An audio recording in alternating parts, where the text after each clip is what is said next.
Hi అండి. Welcome back to happy recipes. నేను మీ స్వప్నని. ఈరోజు వీడియోలో బోనాల పండగ స్పెషల్ 4 రకాల పిండి వంటలు చూపిస్తున్నానండి. అందరూ బోనాల పండగకి పిండి వంటలు చేసుకుంటారు కదా! పండగలప్పుడు హడావిడి లేకుండా సింపుల్‌గా తక్కువ టైంలో ఎలా చేసుకోవాలో ఈ వీడియోలో క్లియర్‌గా చూపిస్తున్నాను కాబట్టి వీడియోను ఎక్కడ స్కిప్ చేయకుండా కంప్లీట్‌గా చూసి మీరు కూడా ఈ పండగకి నేను చూపించిన ప్రాసెస్‌లో చేయండి. పర్ఫెక్ట్‌గా చేయగలుగుతారు. ఇక్కడ ముందుగా చూపించబోయేది నూనె పోలెలండి. బోనాలంటేనే నూనె పోలెలు. అందరూ అమ్మవారికి ఎంతో ఇష్టమైన నైవేద్యం నూనె పోలెల్ని తప్పకుండా చేసుకుంటారు. లేట్ చేయకుండా ప్రాసెస్ ఏంటనేది చూసేయండి. దానికోసం ముందుగా ఒక మిక్సింగ్ బౌల్ తీసుకోవాలి. దాంట్లోకి 1 కప్పు గోధుమ పిండి, మనం చపాతీలు చేసుకుంటాం కదా అదే పిండి అండి, మైదా పిండి వాడొద్దు. అలాగే మనం మామూలుగా దొరుకుతుంది కదా కుళ్ళ గోధుమ పిండి, అది కూడా వాడొద్దండి. నేనైతే ఇలా ఆశీర్వాద్ పిండి వేసుకుంటున్నాను. అలాగే ఒక 2 టేబుల్ స్పూన్ల బియ్యం పిండి, 2 టేబుల్ స్పూన్ల బొంబాయి రవ్వ వేసుకోవాలి. ఇవి ఎందుకు వేసుకుంటామంటే మనకి ఇవి క్రిస్పీగా రావాలి కాబట్టి వేసుకుంటాము. కొద్దిగా సాల్ట్ వేసుకోవాలి. మేమైతే మామూలుగా బోనాల పండగకి కొంచెం రవ్వ వేసుకుంటాం కానీ పిండి కూడా ఏమీ వేయమండి. పిండి వేయడం వల్ల టేస్ట్ బాగుంటుంది, అలాగే క్రిస్పీగా కూడా వస్తాయి. వీటన్నిటిని ఒకసారి ఇలా బాగా కలిపేసుకొని పక్కన పెట్టేసుకోవాలి. నెక్స్ట్ స్టవ్ పైన అడుగు మందంగా ఉన్న ప్యాన్ ఒకటి పెట్టుకోవాలి. దాంట్లోకి ఒక 3/4 కప్పు బెల్లం వేసుకోవాలి. 1 కప్పు గోధుమ పిండికి 3/4 కప్పు బెల్లం వేసుకొని 2 టేబుల్ స్పూన్ల పంచదార కూడా వేసుకోవాలి. ఒకవేళ మీరు పంచదార వద్దు అనుకుంటే 1 కప్పు నిండా బెల్లమే వేసుకోండి. పంచదార వేయడం వల్ల టేస్ట్ కూడా చాలా బాగుంటుందండి, ఇలా 2 వేయడం వల్ల. ఇప్పుడు 1.5 కప్పు నీళ్లు పోసుకోవాలి. 1 కప్పు గోధుమ పిండి, 1/2 కప్పు అవి అయ్యాయి కాబట్టి 1.5 కప్పు నీళ్లు పోసుకొని బెల్లంని కంప్లీట్గా కరిగించుకోవాలి. చూడండి ఇలా వాటర్ లెవెల్లోకి వచ్చాక ఇప్పుడు దీన్ని మనం వడగట్టుకోవాలి. ఎందుకంటే బెల్లంలో డస్ట్ ఉంటుంది కాబట్టి వడగట్టుకొని మళ్ళీ అదే ప్యాన్ని కడిగేసుకొని దాంట్లోకి ఈ బెల్లం వాటర్ని మళ్ళీ వేసేసుకోవాలి. వేసుకొని ఇప్పుడు హై ఫ్లేమ్లో పెట్టి దీంట్లోకి మంచి ఫ్లేవర్ కోసం కొంచెం ఇలాచీ పొడి వేసుకోవాలి. అలాగే 1 టేబుల్ స్పూన్ నెయ్యి వేసుకొని ఈ నెయ్యి అంతా వాటర్లో కరిగే వరకు మీడియం ఫ్లేమ్లో పెట్టుకొని కడిగించుకోవాలి. ఇలా నెయ్యి మొత్తం అందులో కరిగే వరకు కరిగించుకున్నాక మనం ఆల్రెడీ పిండిని రెడీగా పక్కన పెట్టేసుకున్నాం కదా, నెయ్యి కంప్లీట్గా కరిగాక ఆ పిండిని దీంట్లోకి యాడ్ చేసుకోవడమే. ఇక్కడ మీరు గుర్తుపెట్టుకోవాల్సింది ఏంటంటే మనకి ఎలాంటి పాకం అవసరం లేదండి, జస్ట్ ఇలా వేడైతే సరిపోతుంది. ఇప్పుడు స్టవ్ని సిమ్లో పెట్టేసుకోవాలి. పెట్టుకొని పిండిని దీంట్లోకి వేసేసుకోవాలి. ఇలా పిండి వేసుకుంటూ ఉండలు అనేది కట్టకుండా నీట్గా కలుపుకోవాలి. గోధుమ పిండి కదండి, ఉండలు ఏం కట్టదు. రవ్వ వేసుకున్నాం కాబట్టి కొంచెం నీట్గా కలిపేసుకోవాలి. ఇలా ఇప్పుడు లో ఫ్లేమ్లోనే పెట్టుకొని పిండి అంతా బాగా బెల్లం వాటర్లో కలిసే వరకు కలుపుకోవాలి. చాలా సింపుల్గా చేసేసుకోవచ్చు అండి. ఇలా చేయడం వల్ల టేస్ట్ బాగుంటుంది, పైన క్రిస్పీగా వస్తాయి, లోపల సాఫ్ట్గా ఉంటాయి. సేమ్ మనం అరిసెలు తిన్నట్టే ఉంటాయి, అంత బాగుంటాయి. ఇలా మొత్తం కలిసేలాగా కలుపుకున్నాక చూడండి కన్సిస్టెన్సీ అనేది ఈ విధంగా ఉంటుంది. మనం వేసుకున్న వాటర్ అనేది పర్ఫెక్ట్గా సరిపోతాయి, స్వీట్ వాటర్ కరెక్ట్గా సరిపోతాయి. స్టవ్ ఆఫ్ చేసేసుకొని దీన్ని ఒక గిన్నెలోకి వేసేసుకోవాలి. ఇది కంప్లీట్గా చల్లారాలి కాబట్టి. అదే ప్యాన్లో ఉంచేసామనుకోండి అడుగుకు మాడిపోతుంది కాబట్టి ఇలా ఒక గిన్నెలోకి వేసుకొని దీన్ని నీట్గా ఈ విధంగా ప్రెస్ చేసుకోవాలి. చెయ్యికి కొంచెం ఆయిల్ అయినా అప్లై చేసుకొని ఇలా ప్రెస్ చేసుకొని దీన్ని ఇప్పుడు పూర్తిగా చల్లారాలి కాబట్టి ఒక అరగంట సేపు పక్కన పెట్టేసుకోవాలండి. ఎందుకంటే మనం ఇవి చేయడానికి చల్లారితేనే చేసుకోవడానికి ఈజీగా ఉంటుంది కాబట్టి ఒక అరగంట సేపు పక్కన పెట్టేసుకున్నాను. అరగంట తర్వాత చూపిస్తున్నాను చూడండి, పూర్తిగా చల్లారిపోయింది. ఇప్పుడు చెయ్యికి నెయ్యి కానీ ఆయిల్ కానీ అప్లై చేసుకొని పిండిని ఒక 2-3 నిమిషాల పాటు బాగా నీట్ చేసుకోవాలి. ఇలా చేయడం వల్ల నూనె పొలలు అనేది చాలా సాఫ్ట్గా ఉంటాయండి కాబట్టి తప్పకుండా ఇలా నీట్ చేసుకోవాలి. నీట్ చేసుకున్నాక ఇప్పుడు మనం ఏ సైజులో చేయాలనుకుంటున్నామో అదే సైజులో కావలసినంత పిండిని తీసుకొని ఈ విధంగా చేతితో ఒత్తుకోవాలి. ఒత్తుకొని 2 చేతులకి నెయ్యి అప్లై చేసుకొని ఇలా వీడియోలో చూపిస్తున్నట్టు ఇలా ప్రెస్ చేసుకోవాలి. మీకు ఇలా వస్తే చేతిలో ఇలా చేయండి, లేదు అంటే పాల కవర్ కానీ ఆయిల్ కవర్ కానీ ఉంటుంది కదా దానిపైన కూడా ఒత్తుకోవచ్చు అండి. లేదంటే ప్లేట్ పెట్టుకొని ప్లేట్లో అయినా ఒత్తుకోవచ్చు. మరీ సన్నగా చేయొద్దు, అలానే మరీ లావుగా చేయొద్దు. ఇలా వీడియోలో చూపిస్తున్నట్టు ఈ విధంగా చేసుకోవాలి. ఇలా నేను ఇక్కడ చేయికి ఆయిల్ అయినా నెయ్యి అయినా అప్లై చేసుకొని చేసేసుకుంటున్నాను. ముందుగా ఇక్కడ మనము ఒక వాయికి సరిపోను చేసేసుకోవాలి. మళ్ళీ అన్నీ ఒకేసారి చేసుకుంటే అవి తడారిపోయి పొంగవు కాబట్టి మనం ఒక వాయికి సరిపోను చేసి పెట్టేసుకొని అప్పటిదప్పుడే ఆయిల్లో వేసుకోవాలి. చూడండి నేను ఒక వాయికి సరిపోని చేసుకున్నాను కదా, ఇప్పుడు దానిపైన ఇలా మూత లాగా పెట్టేసుకొని నెక్స్ట్ స్టవ్ పైన ఆయిల్ పెట్టుకొని ఆయిల్ బాగా హీట్ అవ్వాలన్నమాట. హీట్ అయ్యాక మనం కొంచెం పిండి వేసి చూస్తే మనకు అది వెంటనే పైకి రావాలి. పొంగుతూ ఇలా పైకి వచ్చిందంటే ఆయిల్ పర్ఫెక్ట్గా వేడైనట్టే. ఇప్పుడు దాన్ని తీసేసి ఫ్లేమ్ని మీడియం ఫ్లేమ్లో పెట్టుకోవాలి. మీడియం ఫ్లేమ్లో పెట్టుకొని ఒక్కొక్కటిగా నూనె పుల్లలు వేసుకోవాలి. వేసుకునేటప్పుడు కొంచెం జాగ్రత్తగా వేసుకోవాలండి, ఎందుకంటే ఆయిల్ అనేది పైకి వస్తుంది. కాబట్టి కొంచెం సైడ్ నుంచి ఈ విధంగా వీడియోలో చూపిస్తున్నట్టు వదులుకోవాలి. ఇలా మనకు ఆయిల్లో ఎంతవరకు పడతాయో అంతే వేసుకోవాలి, మరీ ఎక్కువ వేయొద్దు. వేసిన వెంటనే కూడా అస్సలు తిప్పొద్దండి. ఇప్పుడు వాటంతటా అవే పొంగుతూ పైకి వచ్చాయి కదా, అలా వచ్చే వరకు చూసి తర్వాత రెండు వైపులా తిప్పుకొని మంచి కలర్ వచ్చే వరకు ఫ్రై చేసుకోవాలి. చాలా తొందరగా అయిపోతాయండి. అరిసెలు ఏ విధంగా కాలుతాయో ఇవి కూడా అలా తొందరగా కాలుతాయి. మనం రెండు వైపులా ఈవెన్గా మంచి కలర్ వచ్చే వరకు ఫ్రై చేసుకోవాలి. చూడండి, ఇలా మంచి కలర్ వచ్చే వరకు రెండు వైపులా తిప్పుకుంటూ దగ్గరే ఉండి మీడియం ఫ్లేమ్లో ఫ్రై చేసుకోవాలి. ఇప్పుడు ఇలా బాగా వేగిపోయాక ఒక్కొక్కటిగా తీసుకొని మనం అరిసెల్ని ఏ విధంగా అయితే ఒత్తుకుంటామో అలానే ఒత్తుకోవాలి. నేను ఇందులో కొబ్బరి పొడి ఏం వేయలేదండి. మీరు కావాలంటే కొంచెం పచ్చి కొబ్బరి ఉందనుకోండి, దాన్ని తురుముకొని వేసుకున్నా కూడా టేస్ట్ చాలా బాగుంటుంది. దీంట్లో అయితే వేయలేదు, వేసుకోండి, అది కూడా బాగుంటుంది. ఇలానే ఒక్కొక్కటిగా తీసుకొని మనం ఇలా సేమ్ అరిసెలకు ఎలా అయితే ఒత్తుకుంటామో ఎక్స్ట్రా ఆయిల్ అంతా ఇలా వచ్చేస్తుంది అన్నమాట. ఇప్పుడు మీరు కావాలంటే రెండు ఒకేసారి కూడా తీసుకొని ఈ విధంగా ఒత్తుకోవచ్చు. వీటిని ఇప్పుడు టిష్యూ పేపర్ ఉన్న ప్లేట్లో వేసుకున్నారనుకోండి, ఎక్స్ట్రా ఆయిల్ కూడా పోతుంది, మనకు ఇవి పర్ఫెక్ట్గా రెడీ అయిపోతాయి. మిగతావి కూడా ఆయిల్లో ఇలానే వేసుకొని మంచి కలర్ వచ్చే వరకు ఫ్రై చేసుకొని తీసేసుకోవడమే. చాలా సింపుల్గా అయిపోతాయండి. నూనె పొలలు ఇలా చేశారనుకోండి, మీకు 2-3 రోజులైనా అదే టేస్ట్తో సాఫ్ట్గా ఉంటాయి. చాలామందికి గట్టిగా వస్తాయి, కానీ అలా కాకుండా ఇలా చేశారనుకోండి అసలు గట్టిగా అనేది రాదు. చూడండి, చూస్తుంటేనే ఎప్పుడెప్పుడు చేసుకొని తినాలనిపిస్తుంది. బోనాల పండగకి అమ్మవారికి మేమైతే ఇలా నూనె పొలలు చేస్తామండి. మీరేం చేస్తారనేది కూడా నాకు కామెంట్లోకి చెప్పండి. చూసారు కదండి, చాలా సింపుల్గా అయిపోయింది కదా. నూనె పొలలు చాలా సాఫ్ట్గా ఉంటాయి, డెఫినెట్గా ట్రై చేయండి. ఇప్పుడు మన నెక్స్ట్ రెసిపీ వచ్చేసి చెక్కలు చూపిస్తున్నానండి. చెక్కలు చాలామందికి క్రిస్పీగా రావు, మెత్తగా అయిపోతుంటాయి, అలాగే చేసుకోవడం కూడా సరిగ్గా తెలియదు కదా. అలాంటి వాళ్ళ కోసం క్లియర్గా చూపించాను. ఈ బోనాలకి తప్పకుండా ఇలా ట్రై చేయండి. నేను ఇక్కడ టోటల్గా 1 కేజీ బియ్యం పిండి తీసుకున్నానండి. పొడి బియ్యం పిండి, తడి బియ్యం పిండి కాదు. రేషన్ బియ్యం ఉంటాయి కదా, వాటిని శుభ్రంగా కడిగి ఆరబెట్టేసుకొని మిల్లుకి పట్టించుకోవాలి. ఇలా పిండి సాఫ్ట్గా పట్టించుకున్నాక దాంట్లోకి రుచికి సరిపడా ఉప్పు వేసుకొని తర్వాత 2 బటర్ క్యూబ్స్ వేసుకుంటున్నాను. మీ దగ్గర ఉంటే ఇలా బటర్ అయినా వేసుకోండి, లేదంటే వెన్న ఉంటుంది కదా, వెన్న అయినా వేసుకోవచ్చు. లేదు అంటే వేడి చేసుకొని వేడి ఆయిల్ వేసుకున్నా సరిపోతుంది. ఏది ఉంటే అది వేసుకోండి, నెయ్యి అయినా ఆయిల్ అయినా కూడా వేసుకోవచ్చు. ఇప్పుడు ఈ బటర్ మొత్తాన్ని పిండికి బాగా పట్టేలాగా కలుపుకోవాలి. పిండికి బాగా పట్టేలాగా కలుపుకున్నాక పిండి ముద్ద కడితే ఈ విధంగా రావాలండి. అప్పుడు మనకు బటర్ సరిపోయినట్టు. లేదంటే ఇంకొకటి యాడ్ చేసుకున్నాను. నేను ఇక్కడ ఇంకొకటి కూడా యాడ్ చేసుకున్నానండి. మొత్తంగా 3 క్యూబ్స్ వేసుకున్నాను. అలాగే 1 టేబుల్ స్పూన్ జీలకర్ర వేసుకోవాలి. 2 టేబుల్ స్పూన్ల నువ్వులు వేసుకుంటున్నాను. నువ్వులు ఇంతే అని కాదండి, మీరు కావాలంటే తక్కువ కూడా వేసుకోవచ్చు. అలాగే 1 టీ స్పూను కలోంజీ సీడ్స్ అండి, చాలా బాగుంటాయి, హెల్త్కి కూడా మంచిది కాబట్టి తప్పకుండా యాడ్ చేసుకోండి. 1 గుప్పెడు కరివేపాకుని సన్నగా తరిగి వేసుకోండి. సన్నగా తరుక్కోవాలండి, శుభ్రంగా కడుక్కొని ఇలా తరుక్కొని వేసుకోవాలి. నెక్స్ట్ మిక్సీ జార్ తీసుకొని దీంట్లోకి పచ్చిమిర్చి, మీరు తినే కారాన్ని బట్టి పచ్చిమిర్చి వేసుకోండి. మీకు ఒకవేళ కొంచెం కారం వేసుకోవాలి అనుకుంటే పచ్చిమిర్చిని తగ్గించి రెడ్ కారం అయినా వేసుకోవచ్చు. లేదు అనుకుంటే మొత్తం రెడ్ కారంతో కూడా చేసుకోవచ్చు. నేను ఇక్కడ మొత్తం పచ్చిమిర్చితో చేస్తున్నాను. అలాగే అల్లం, వెల్లుల్లి కూడా వేసేసుకొని మెత్తగా గ్రైండ్ చేసుకోవాలి. వెల్లుల్లి అనేది ఆప్షనల్ అండి, మీకు నచ్చితే వేసుకోండి, లేకుంటే స్కిప్ చేయండి. అల్లం మాత్రం ఖచ్చితంగా వేసుకోవాలి, పచ్చిమిర్చి అల్లం మాత్రం. ఇలా మెత్తగా గ్రైండ్ చేసుకుని పేస్ట్ని దాంట్లోకి వేసుకొని నేను ఇక్కడ 2 గంటల ముందే 1 టేబుల్ స్పూన్ సగ్గుబియ్యంని నానబెట్టుకున్నానండి. వీటిని కూడా ఇలా దాంట్లోకి వాటర్ తీసేసి వేసుకోవాలి. అలాగే 2 టేబుల్ స్పూన్ల పెసరపప్పును కూడా 1 గంట ముందు నానబెట్టుకున్నాను. పెసరపప్పు ఎక్కువ నానబెట్టుకోవాల్సిన అవసరం లేదండి, అరగంట నానినా సరిపోతుంది. నేనైతే గంట ముందు నానబెట్టుకున్నాను. సగ్గుబియ్యం మాత్రం ఒక 2 గంటలన్నా నానాలి. సగ్గుబియ్యం వేయడం వల్ల మనకి ఎక్స్ట్రా క్రిస్పీగా టేస్టీగా ఉంటాయి కాబట్టి తప్పకుండా వేసుకోండి. ఇప్పుడు వీటన్నిటిని పిండిలో బాగా కలిసేలాగా కలుపుకోవాలి. పిండి మొత్తానికి పచ్చిమిర్చి పేస్ట్ అంతా పట్టాలన్నమాట. అలా బాగా కలుపుకున్నాక నెక్స్ట్ దీంట్లోకి నేను ఇక్కడ ఒక పక్కన వేడి నీళ్ళు పెట్టుకున్నానండి. ఆ వేడి నీళ్ళు పోసుకోవాలి.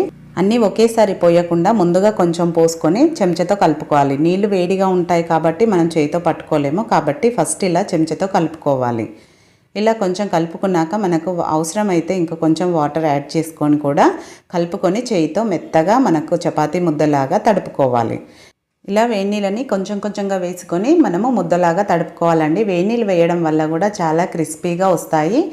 అప్పాలకు మాత్రం ఖచ్చితంగా వేడి నీళ్ళతోనే తడుపుకోవాలి. చూడండి ఈ కన్సిస్టెన్సీలో ఉండాలి. ఇప్పుడు మనకు పిండి రెడీ అయిపోయింది కదా, నేను దీనిపైన మూత పెట్టేసి ఒక 5 నిమిషాలు పక్కన పెట్టుకున్నానంటున్నానండి. మీరు కావాలంటే పెట్టండి, లేదంటే వెంటనే కూడా చేసుకోవచ్చు. నేను ఇక్కడ 5 నిమిషాల తర్వాత ఇలా మనకు ఏ సైజులో కావాలో ఆ సైజులో ముద్దలుగా రౌండ్గా చేసుకోవాలి. మనము చెక్కలు ఏ సైజులో చేద్దాం అనుకుంటున్నామో అదే సైజులో బాల్స్ లాగా చేసుకోవాలన్నమాట. మనకు ఒక 2 వాయిలకు సరిపోను చేసి పెట్టేసుకోవాలి. చెయ్యికి మీకు అంటుకున్నట్టయితే కొంచెం ఆయిల్ అప్లై చేసుకోండి. మనం ఇక్కడ దీంట్లో బటర్ వేసాం కాబట్టి చెయ్యికి ఏమీ అంటుకోదండి పిండి. చూడండి నేను ఒక 2 వాయిలకు సరిపోను చేసుకున్నాను. ఇది తడి ఆరిపోకుండా వెంటనే ప్లేట్ పెట్టేసి పక్కన పెట్టేసుకోవాలి. ఇవి ఒత్తుకోవడానికి ఇక్కడ పూరి ప్రెస్ తీసుకున్నానండి. దీంతో చేయడం అయితే చాలా ఈజీ. ఇవి చేసుకోవడానికి 2 ఉండాలండి, చాలా సింపుల్గా అయిపోతుంది. ఒక్కరు చేయాలంటే ఒకేసారి అన్నీ చేసి పెట్టుకున్నాక కూడా డీప్ ఫ్రై చేసుకోవచ్చు. నేను ఇక్కడ ఆయిల్ కవర్ని తీసుకున్నాను. మీరు కావాలంటే డ్రెస్ కవర్స్ వస్తాయి కదా, వాటిని కూడా తీసుకోవచ్చు. ఇలా ఆయిల్ కవర్తో ముద్దను పెట్టేసి జస్ట్ మరీ ఎక్కువ సన్నగా చేయొద్దండి, కొంచెం మందంగానే ఉండాలి. చూడండి ఇలా వీడియోలో చూపిస్తున్నట్టు మరీ సన్నగా చేసామంటే అంటుకుపోతాయి, దానికే ఈ విధంగా ఉండాలి. చూడండి ఎంత పర్ఫెక్ట్గా వచ్చాయో. నేను ఇక్కడ దీంతో కొన్ని చేశాను, అలాగే మీకు ఇంకో పద్ధతిలో కూడా చూపిస్తాను చూడండి. ఇలా కొన్ని చేసుకున్నాక ఒక వాయికి సరిపోను అలా చేసుకున్నాను. తర్వాత మనకు డ్రెస్ కవర్ వస్తుంది కదా, ఈ కవర్కి ఆయిల్ అప్లై చేసుకోవాలి. కంప్లీట్గా ఆయిల్ అప్లై చేసుకొని దీనిపైన మనము ఒకేసారి 6 ముద్దల వరకు చేసుకోవచ్చండి. చూడండి నేను ఇలా బాల్స్ని 6 పెట్టేస్తున్నాను. ఈ విధంగా పెట్టేసుకొని ఒకేసారి పైనుంచి కవర్ వేసేసుకొని ఒక డబ్బా ఉంటుంది కదా, కింద ప్లెయిన్గా ఉన్న డబ్బా వెడల్పుగా ఉన్నది తీసేసుకొని దాంతో ఈ విధంగా ఒత్తేసుకుంటే మనకు పూరి ప్రెస్తో కూడా పని ఉండదు. కొంతమంది దగ్గర పూరి ప్రెస్ ఉండదు కదండి, అలాంటి వాళ్ళు ఇలా చేయండి, చాలా సింపుల్గా అయిపోతుంది. ఒకేసారి మనం 6 చెక్కలు చేసి పెట్టుకోవచ్చు. ఇవి చేసుకుంటూనే నేను సైడ్కి ఆయిల్ని కూడా పెట్టేసుకున్నానండి. స్టవ్ పైన ఆయిల్ని బాగా హీట్ చేసుకోవాలి. బాగా వేడి చేసుకున్నాక దాన్ని మళ్ళీ బాగా వేడయ్యాక మీడియం ఫ్లేమ్లోకి అడ్జస్ట్ చేసుకొని మనం వీటిని ఒక్కొక్కటిగా వేసుకోవాలి. ఇక్కడ మీరు గుర్తుపెట్టుకోవాల్సింది ఆయిల్ అనేది బాగా హీట్లో ఉండాలి. వేసుకునేటప్పుడు మాత్రం మీడియం ఫ్లేమ్లో పెట్టి వేసేసుకోవాలి. వేసుకొని మీడియం ఫ్లేమ్లోనే ఫ్రై చేసుకోవాలి వీటిని, అప్పుడే మనకు క్రిస్పీగా వస్తాయి. వెంటనే కూడా గరిటె పెట్టి తిప్పొద్దండి. కొంచెం 1 నిమిషం తర్వాత రెండో వైపుకు తిప్పుకుంటూ మంచి కలర్ వచ్చే వరకు ఫ్రై చేసుకోవాలి. ఇవి అంటుకున్నట్టు కూడా ఏమీ ఉండవు, అవి కాలినాక వాటంతట అవే విడిపోతాయి. చూడండి ఇలా 2 వైపులా తిప్పుకుంటూ మంచి కలర్ వచ్చే వరకు ఫ్రై చేసుకోవాలి. ఇలా మంచి కలర్లోకి వచ్చాక ఒకేసారి తీసేసుకోవచ్చు. ఇలా స్టెయినర్లోకి తీసుకోవడం వల్ల ఎక్స్ట్రా ఆయిల్ కూడా పోతుంది. అలాగే ఇప్పుడు వీటిని ఒక గిన్నెలోకి వేసేసుకోవాలి. ఇలానే నెక్స్ట్ వాయి కూడా వేసేసుకోవాలి. ఇలా ఒకదాని తర్వాత ఒకటి ఒక 2 వాయిలకు చేసేసుకొని ఒకేసారి చేసి పెట్టుకోకూడదండి. ఇలా ఒక 2 వాయిలకు ఒక్కసారి చేసి పెట్టుకుంటే మనకు క్రిస్పీగా టేస్టీగా ఉంటాయి. ఒకేసారి చేసి పెట్టుకుంటే అవి తడి ఆరిపోయినట్టయి మనం తీస్తూ ఉంటేనే విడిపోతాయి. కాబట్టి ఒక 2 వాయిలకు సరిపోను చేసుకొని వేసేసుకోవాలి. 2 ఉంటే చాలా సింపుల్గా అయిపోతుంది. చూడండి ఎంత క్రిస్పీగా వచ్చాయో, సౌండ్తోనే తెలిసిపోతుంది కదా, చాలా బాగుంటాయి. అలాగే ఎన్ని రోజులైనా ఇవి మెత్తబడవండి. ఒక డబ్బాలో స్టోర్ చేసుకుంటే ఇలానే ఉంటాయి. కాబట్టి నేను చూపించే ప్రాసెస్లో తప్పకుండా ట్రై చేయండి. ఇప్పుడు మన నెక్స్ట్ రెసిపీ వచ్చేసి మురుకులు. మురుకులు అంటే ఎవరికి ఇష్టం ఉండదు చెప్పండి. ఇవి కూడా 3 రకాల పప్పులతో ఎలా చేయాలో ఈ వీడియోలో చూపించాను కాబట్టి ట్రై చేయండి బోనాలకి. ముందుగా ఒక మిక్సింగ్ బౌల్ తీసుకొని దాంట్లోకి ఒక పావు కప్పు మినప్పప్పు వేసుకోవాలి ముందు. అలాగే అదే కప్పుతో పావు కప్పు పెసరపప్పు వేసుకోవాలి. అదే కప్పుతో పావు కప్పు పచ్చిశనగపప్పు వేసుకోవాలి. ఇలా 3 పప్పులు వేసుకోవాలి. నేను ఇక్కడ కేజీ పిండికి కొలతలుగా చెప్తున్నానండి. మీరు ఒకవేళ అర కేజీ పిండితో చేసుకుంటే వీటిలో హాఫ్ వేసుకోండి, సరిపోతుంది. వీటిని 2-3 సార్లు బాగా శుభ్రంగా కడిగి ఇవి మునిగే వరకు కొంచెం వాటర్ ఎక్కువే పోసుకోవాలి. 1 గంట సేపు మూత పెట్టి నానబెట్టేసుకోవాలి. 1 గంట తర్వాత చూపిస్తున్నాను చూడండి. పప్పులు బాగా నానిపోయాయి కదా. ఈ మినపప్పు శనగపప్పు అనేది వాటర్లో నాని లావుగా అవుతుంది. ఇప్పుడు వీటి నుంచి వాటర్ని తీసేసి ఒక కుక్కర్ తీసుకొని డైరెక్ట్గా దాంట్లోకి పప్పు మాత్రమే వేసుకోవాలండి. అందులోంచి వాటర్ అస్సలు వేయొద్దు. ఓన్లీ పప్పు ఇలా దాంట్లోంచి తీసి పప్పు మొత్తం వేసేసుకోవాలి. ఇలా పప్పులు మాత్రమే వేసుకోవాలి, నీళ్ళు ఏమాత్రం వేయకుండా పప్పులు మాత్రం వేసుకున్నాక మనం ఇక్కడ టోటల్గా 6 కప్పుల పప్పులు వేసుకున్నాం కాబట్టి 2 గ్లాసుల వాటర్ వేసుకుంటే సరిపోతుంది. మనం వాటర్ తాగే గ్లాస్ ఉంటుంది కదండి, దాంతో 2 గ్లాసులు వేసుకోండి. ఇవి తొందరగా ఉడికేటివే కాబట్టి ఎక్కువ విజిల్స్ కూడా అవసరం లేదండి. 3 విజిల్లు వస్తే సరిపోతుంది. మీడియం ఫ్లేమ్లో 3 విజిల్స్ వస్తే మనము ఆఫ్ చేసేసుకొని కంప్లీట్గా చల్లారబెట్టుకోవాలి. నేను ఇక్కడ 3 విజిల్స్ వచ్చాక మీడియం ఫ్లేమ్లో రావాలండి. వచ్చాక పప్పును చూపిస్తున్నాను చూడండి, కంప్లీట్గా చల్లారిపోయింది. ఈ విధంగా పప్పు అనేది మెత్తగా ఉడికిపోతుంది. మనకు మినప్పప్పు అయినా పెసరపప్పు అయినా శనగపప్పు అయినా తొందరగా ఉడికిపోతుంది కదా. ఇలా ఉడికినాక ఈ విధంగా మెత్తగా ఉడకాలి. ఇప్పుడు ఒక మిక్సీ జార్ తీసుకొని దీంట్లోంచి పప్పును మాత్రమే ఈ జార్లోకి వేసుకోవాలి. మీరు ఇక్కడ గుర్తుపెట్టుకోవాల్సింది ఏంటంటే ఇది కంప్లీట్గా చల్లారినాక మాత్రమే గ్రైండ్ చేసుకోవాలి, వేడిగా ఉన్నప్పుడు చేయకండి. ఇలా పూర్తిగా చల్లారినాక పప్పు మాత్రం తీసుకొని వీలైనంత మెత్తగా గ్రైండ్ చేసుకోవాలి. ఎలాంటి వాటర్ కూడా యాడ్ చేయొద్దండి. చూడండి ఈ విధంగా వస్తుంది. మీరు ఒకవేళ వాటర్ని వడగట్టుకుంటే పప్పు కొంచెం వాటర్ ఎక్కువైందనుకోండి, వడగట్టుకొని గట్టిగా ఉన్నా పర్వాలేదు. నాకైతే ఇక్కడ కొంచెం లిక్విడ్ లాగా అయింది. ఇప్పుడు పిండి కలుపుకోవడానికి వెడల్పుగా ఉన్న బేసన్ ఒకటి తీసుకొని దాంట్లోకి కేజీ పిండి వేసుకుంటున్నానండి, బియ్యం పిండి. ఈ కప్పుతో 6 కప్పుల పిండి వేసుకుంటున్నాను. 3 కప్పులకి అర కేజీ పిండి అవుతుంది, 6 కప్పులకి కేజీ పిండి అవుతుంది. మీరు అర కేజీకి అయితే పప్పులు కూడా అందులో సగం వేసుకుంటే సరిపోతుంది. ఇలా బియ్యం పిండి మొత్తం వేసుకున్నాక 2 టేబుల్ స్పూన్ల నువ్వులు వేసుకోవాలి. నువ్వులు ఎంత ఎక్కువ వేసుకుంటే అంత టేస్ట్ ఉంటాయండి. నేనైతే 2 టేబుల్ స్పూన్లు వేసుకున్నాను. అలాగే 1 టేబుల్ స్పూన్ వామును ఇలా చేతితో నలిపి వేసుకోవాలి. ఇలా ఇవి 2 వేసుకున్నాక వీటిలోకి ఇప్పుడు మిగతా స్పైసెస్ వేసుకోవాలి. ముందుగా కొంచెం పసుపు వేసుకుంటున్నాను. అలాగే మీరు తినే కారాన్ని బట్టి కారం వేసుకోండి. రుచికి సరిపడా ఉప్పు వేసేసుకోవాలి. ఉప్పును మీరు లాస్ట్లో టేస్ట్ చూసి కూడా యాడ్ చేసుకోవచ్చండి, కొంచెం చూసి వేసుకోండి. ఇప్పుడు ఇదంతా పిండికి బాగా కలిసేలాగా కలుపుకోవాలి. కారం, ఉప్పు, పసుపు అంతా కలిసేలాగా నువ్వులు కూడా కలుపుకున్నాక నెక్స్ట్ దీంట్లోకి వేడి ఆయిల్ని వేసుకోవాలండి. నేను ఇలా వేడి చేసుకున్నాను, వేడిదే వేసుకోవాలి, చల్లారినాక కాదు. ఇలా 1-2 టేబుల్ స్పూన్లంతా ఆయిల్ వేసుకోవాలి. ఇప్పుడు ఆయిల్ అంతా పిండికి పట్టేలాగా కలుపుకోవాలి, పిండికి బాగా పట్టియాలి. మీరు ఈ ప్లేస్లో బటర్ అయినా వెన్న అయినా ఏది వేసుకున్నా పర్వాలేదండి. పిండికి ఇలా వేయడం వల్ల మనకు క్రిస్పీగా గుల్లగా వస్తాయి. ఇలా అది మొత్తం ఆయిల్ అంతా పట్టించాక మనం గ్రైండ్ చేసుకున్న పప్పులది ఉంది కదా, అది ఒకేసారి వేయకుండా ఇలా వీడియోలో చూపిస్తున్నట్టు కొంచెంగా వేసుకొని పిండికి బాగా పట్టించాలి. ముందు వాటర్ వేయొద్దండి, ముందు ఈ పప్పులది మొత్తం కంప్లీట్గా ఆ పిండికి బాగా పట్టించాలి. కొంచెంగా వేసుకుంటే మనం మొత్తం పడుతుందండి, దాంట్లోకి పట్టదనే టెన్షన్ వద్దు. ఆ పప్పులది మొత్తము పిండిలో కలిసినాక కూడా మనం కొంచెం వాటర్ పడతాయి. చూడండి నేను ఇప్పుడు అది మొత్తం వేసుకున్నాక పిండి ఈ విధంగా అయ్యిందనమాట. ఇప్పుడు నేను దీంట్లోంచి ఒక సగం భాగం తీసి అదే గిన్నెలోకి వేసేసుకొని మూత పెట్టి పెట్టేసుకుంటాను. ఎందుకంటే అంతా ఒకేసారి కలిపితే మనకు క్రిస్పీగా రావు. ఇలా కొంచెంగా కలుపుకుంటూ చేస్తేనే మురుకులు అనేది మనకు క్రిస్పీగా వస్తాయి. ఇప్పుడు దానిపైన మూత పెట్టి పక్కన పెట్టేసుకున్నాను. ఇప్పుడు మిగతా పిండిలోకి వాటర్ ఒకేసారి వేయొద్దండి, ఇలా చేతిలోకి వేసుకొని కొంచెంగా వేసుకొని బాగా కలుపుకోవాలి. వాటర్ ఎక్కువ పట్టవు, మనం ఇవి వేసుకున్నాం కాబట్టి. అలా అని మరీ లూజ్గా కూడా తడిపోద్దండి, కొంచెం గట్టిగానే ఉండాలి పిండి. చూడండి ఇలా వీడియోలో చూపిస్తున్నట్టు నేను కంప్లీట్గా కలిపినాక చూపిస్తున్నాను. ఈ విధంగా ఉండాలి కన్సిస్టెన్సీ అనేది. ఇప్పుడు పర్ఫెక్ట్గా ఉందిగా, దాన్ని పక్కన పెట్టేసి మనము మురుకులు వేసుకోవడానికి నేను ఇక్కడ 3 రంధ్రాలు ఉన్నది ప్లేట్ వేసుకుంటున్నానండి. మీరు ఒకటైనా వేసుకోవచ్చు, కొంచెం సన్నగా రావాలన్నదైనా వేసుకోవచ్చు. ఇలా అయితే మనకు రౌండ్ బిల్లల్లాగా పర్ఫెక్ట్గా వస్తుంది. ఇలా మిషన్ని ఫిట్ చేసుకున్నాక దాంట్లోకి ఆయిల్ వేయాలి. పిండి అనేది అంటుకోకుండా ఈజీగా జారిపోతుంది అనమాట. ఇలా ఆయిల్ వేయడం వల్ల మిషన్కి ఎక్కడా అంటుకోదు. ఇలా వేసుకున్నాక మనకు దాంట్లో ఎంతవరకు పడుతుందో పిండిని అంతవరకు ముద్దలాగా తీసుకొని ఆ మిషన్లో పెట్టేసుకోవాలి. మరి నిండా పెట్టొద్దండి, కొంచెం తక్కువనే పెట్టేసుకోవాలి. ఇంకొకటి, మీరు ఈ విధంగా వత్తగలిగితే ఇంత టైట్గా ఉంచుకోండి. లేదు మా వల్ల అవ్వట్లేదు అనుకుంటే ఇంకొంచెం లూజ్ చేసుకున్నా పర్వాలేదు పిండి.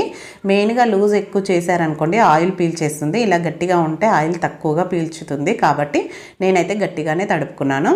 ఇప్పుడు ఆయిల్ రాసిన ప్లేట్కి దీంట్లోకి ఒత్తేసుకోవాలి. ప్లేట్కి ఆయిల్ అప్లై చేసుకోవాలన్నమాట. దీనిపైన మనం ఒక వాయికి సరిపోను ఒత్తేసుకోవాలి. చూడండి ఇలా వీడియోలో చూపిస్తున్నట్టు కొంచెం గట్టిగా వస్తుంది, కానీ ఇలా అయితే మనకు ఆయిల్ కూడా ఎక్కువ పీల్చదు, తొందరగా కాలుతాయి. మీరు మరీ లూజ్గా చేశారనుకోండి ఆయిల్ కొంచెం పీల్చేస్తుంది. కాబట్టి ఇలా ఈ విధంగా ఉండాలి. నేనైతే ఒక వాయికి సరిపోని ఈ ప్లేట్లో ఒత్తేసుకుంటున్నాను. మీరు సన్నదాంతో వేసుకున్నా కూడా సేమ్ ఇలానే ఒత్తేసుకొని రెడీగా పెట్టేసుకున్నారనుకోండి ఈజీగా ఉంటుంది. ఇప్పుడు స్టవ్ పైన ఆయిల్ పెట్టుకోవాలి. డీప్ ఫ్రైకి సరిపడా ఆయిల్ పెట్టుకొని బాగా హీట్ అవ్వాలి. మురుకులకి ఎప్పుడైనా బాగా హీట్ అవ్వాలి. ఇవి వేసుకునేటప్పుడు మాత్రం మీడియం ఫ్లేమ్లోకి పెట్టుకోవాలి. ఇలా ఇవి కంప్లీట్గా ఒక్కొక్కటిగా చేయితో ఇలా తీసి వేసేసుకోవాలి. మనకు ఆయిల్లో ఎంతవరకు పడతాయో అంతే వేసుకోవాలండి. నాకైతే ఒక వాయి కంప్లీట్గా పట్టింది దాంట్లోకి. ఇలా కొంచెం నురగ తగ్గినాక ఇప్పుడు ఐ ఫ్లేమ్లో పెట్టుకొని 2 వైపులా తిప్పుకుంటూ మంచి కలర్ వచ్చే వరకు, క్రిస్పీగా అయ్యే వరకు ఫ్రై చేసుకోవాలి. మనం ఇక్కడ పసుపు వేసాం కాబట్టి రెడ్ కలర్ అనేది రాదండి, అదే కలర్లో ఉంటుంది, కానీ క్రిస్పీగా అవుతాయి. చూడండి ఈ విధంగా అయ్యాక ఇప్పుడు ఆయిల్ నుంచి తీసేసి ఒక గిన్నెలోకి వేసేసుకోవాలి. ఆయిల్ కూడా అస్సలు పీల్చవండి, మీకు చూస్తేనే అర్థమైపోతుంది. చాలా ఈజీగా అయిపోతుంది. టేస్ట్ అయితే 3 పప్పులతో వేసాం కాబట్టి చాలా బాగుంటాయి టేస్ట్. ఇలానే మిగతావన్నీ కూడా చేసి పెట్టేసుకోవాలి. అవి కాలేలోపు ఇంకొకటి చేసి పెట్టేసుకోవచ్చు అనమాట ఈజీగా. ఇలా ఆయిల్ వేడిగా ఉన్నప్పుడే వేసుకోవాలి. వేసుకొని మిగతా పిండితో కూడా మొత్తం అన్నీ ఒకేసారి చేసి పెట్టేసుకోవడమే. చాలా బాగుంటాయి. వీటిని ఒక్కసారి కొంచెం చేసి పెట్టుకున్నాం అనుకోండి 20 రోజుల వరకైనా అస్సలు పాడవండి, చాలా బాగుంటాయి. అలాగే మీకు ఈజీగా ఎలా చేసుకోవాలో చూపించాను కదా. ఈ బోనాల పండగకి తప్పకుండా నేను చూపించిన ప్రాసెస్లో చేయండి, అన్నీ కూడా పర్ఫెక్ట్గా కుదురుతాయి. ఇంకెందుకంటే ఆలస్యం, వెంటనే ట్రై చేయండి ఈ బోనాలకి. ఇప్పుడు మన నెక్స్ట్ రెసిపీ వచ్చేసి రిబ్బన్ పకోడీ. రిబ్బన్ పకోడీ అయితే చాలా సింపుల్గా అయిపోతుంది, టేస్టీగా కూడా ఉంటాయి క్రిస్పీగా. లేట్ చేయకుండా వీడియోలోకి వెళ్ళి చూసేయండి.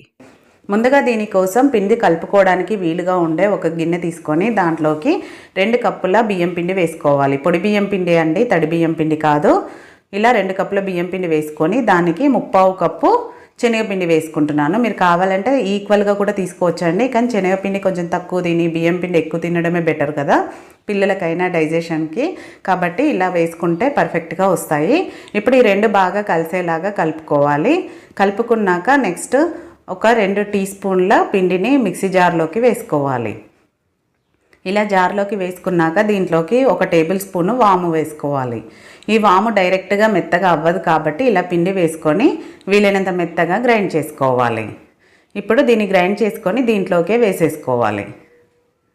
ఇలా వేసుకున్నాక నెక్స్ట్ దీంట్లోకి కొద్దిగా పసుపు, అలాగే మీరు తినే కారాన్ని బట్టి, పిల్లలకు తినేదాన్ని బట్టి కారం వేసుకోండి. రుచికి సరిపడా ఉప్పు వేసుకొని నేను దీంట్లోకి మెయిన్గా చియా సీడ్స్ వేస్తున్నానండి. మీ దగ్గర ఉంటే వేసుకోండి, లేదంటే నువ్వులైనా వేసుకోవచ్చు.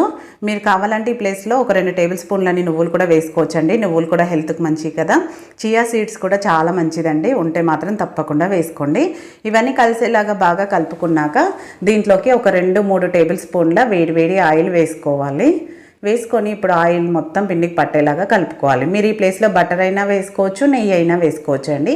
ఇవి మనకు క్రిస్పీగా రావాలి అంటే ఇలా వేసుకోవడం వల్ల ఎక్స్ట్రా క్రిస్పీనెస్తో ఉంటాయన్నమాట. ఇప్పుడు ఆయిల్ అంతా పిండికి పట్టించాక పిండి మనం ఇలా ముద్ద కడితే ముద్దలాగా అవ్వాలి.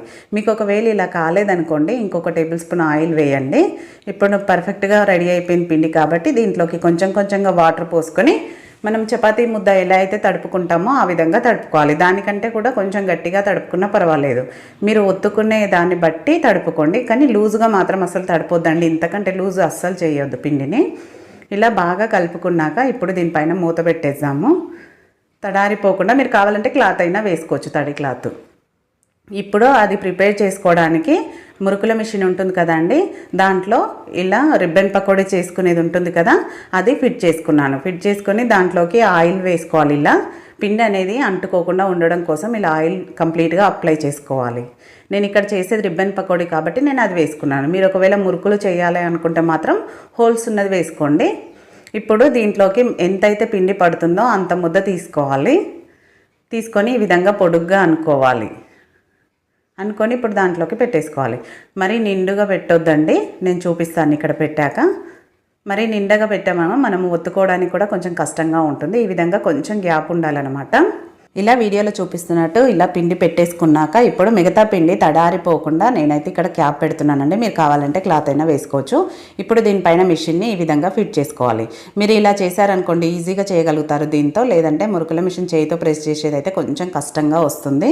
చూడండి ఈ విధంగా 4 హోళ్ళ నుంచి మనకు రిబ్బన్ పకోడా అనేది చాలా బాగా వస్తుందన్నమాట. మీకు చూస్తేనే అర్థమైపోతుంది కదా. ఇప్పుడు స్టవ్ పైన ఆయిల్ పెట్టుకోవాలి. ఆయిల్ బాగా హీట్ అవ్వాలి. హీట్ అయ్యాక మీడియం ఫ్లేమ్లోకి పెట్టేసుకొని మనం ఈ రిబ్బన్ పకోడీ వేసేసుకోవడమే. ఎందుకంటే చెయ్యికి వేడి తగులుతుంది కాబట్టి కొంచెం మీడియం ఫ్లేమ్లో పెట్టుకొని వేసేసుకోవాలి. మరీ ఎక్కువ వేయొద్దండి, కొంచెం 2-3 రౌండ్లు తిప్పుకుంటే మనకు కరెక్ట్గా సరిపోతుంది. మీడియం టు హై ఫ్లేమ్లో పెట్టుకొనే కాల్చుకోవాలి. ఇలా ఆయిల్ నుంచి నురగంతా పోయాక అప్పుడు సెకండ్ వైపుకి తిప్పుకోవాలి. ఇలా రెండో వైపుకు తిప్పుకున్నాక అటు కూడా కొంచెం బాగా వేగినాక మీరు కావాలంటే ఇలానే వేసుకోవచ్చు, లేదంటే దీనిపైన కొంచెం ఇలా కరివేపాకు వేయడం వల్ల మంచి ఫ్లేవరు టేస్ట్ ఉంటుందండి, తప్పకుండా వేసుకోండి. ఇలా వేసుకున్నాక చూడండి మంచి కలర్లోకి ఫ్రై అయిపోయింది కదా. ఇప్పుడు దీన్ని తీసేసి ఒక ప్లేట్లోకి పెట్టేసుకోవాలి. నెక్స్ట్ అన్నీ కూడా ఇలానే వేసేసుకోవాలి. ఇలా వేసుకొని కరివేపాకు వేసుకుంటే మాత్రం ఫ్లేవర్ అయితే చాలా బాగుందండి. తప్పకుండా ట్రై చేయండి ఈసారి మీరు చేసుకున్నప్పుడు. మీకు వద్దు అనుకుంటే స్కిప్ చేయండి, మామూలుగా ప్లెయిన్గానే వేసుకోండి. కానీ ఒకసారి ట్రై చేయండి, ఫ్లేవర్ అయితే చాలా బాగుంటుంది. చూడండి అన్నీ రెడీ అయిపోయాక చూపిస్తున్నాను ఎంత కలర్ఫుల్గా యమ్మీగా ఉన్నాయో. వీటిని ఒక్కసారి చేసి పెట్టుకున్నారనుకోండి 15 నుంచి 20 రోజుల వరకు కూడా స్టోర్ ఉంటాయి. పిల్లలకి స్కూల్కి పెట్టడానికి కానీ ఈవినింగ్ టైంలో రాగానే ఇవ్వడానికి కూడా చాలా బాగుంటాయి. చాలా క్రిస్పీగా టేస్టీగా ఉంటాయి. కాబట్టి డెఫినెట్గా ట్రై చేయండి. చూస్తేనే అర్థమైపోతుంది కదా మీకు ఎంత క్రిస్పీగా వచ్చాయో. టేస్ట్ అయితే అద్భుతం అండి. తప్పకుండా ట్రై చేయండి. ట్రై చేశాక మీకు ఎలా కుదిరింది అనేది కూడా ఫీడ్బ్యాక్ పెట్టండి. అలాగే నచ్చిందా వీడియో? నచ్చితే లైక్ చేయండి, షేర్ చేయండి, సబ్స్క్రైబ్ చేసుకోవడం మాత్రం మర్చిపోకండి. Thank you for watching. మరో మంచి వీడియోతో మళ్ళీ మీట్ అవుతాం.